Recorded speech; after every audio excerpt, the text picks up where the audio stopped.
C'est ici qu'on sale tous les jambons, les ventrèches, tout ce qui a trait à la longe, c'est-à-dire les filets de porc, les échines, et qu'on mettra après à sécher après un certain temps de salage. Avec le sel de salisse. Voilà, parce qu'il y a plusieurs sortes de jambons.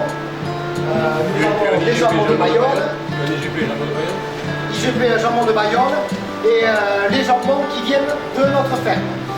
Quand ils sortent du saloir, les jambons viennent jusqu'ici, où ils seront au le repos.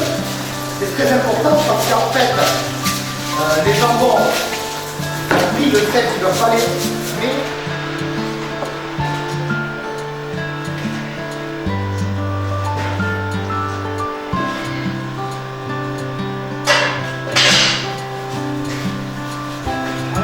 ces jambons restent, suivant la grosseur du jambon, ils vont rester entre 1 mois et demi à 2 mois. Voilà. Le temps de laisser donc, le sel de bien pénétrer dans tout le jambon. Voilà. Et une fois qu'il sera bien protégé, là il pourra plus il va sécher, plus il va descendre. Alors là nous avons ce qu'on appelle ici les ventrèches et les jambons qui ont entamé leur vie de séchage.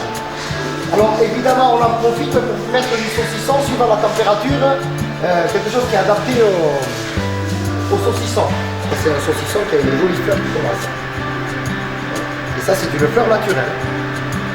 Voilà, là on arrive en fin de cycle, ce sont des jambons qu'on a commencé à désosser maintenant. Ceux-là ils ont en moyenne 1 an de sèche, à peu près. Voilà, et le jambon aura perdu au moins 40%. Et une fois désossé, ça correspondra à peu près à la moitié du poids. Ça veut dire que si un jambon faisait 12 kg frais, et bien, quand il sera sous vide, il sera plus qu'à 5,5 kg.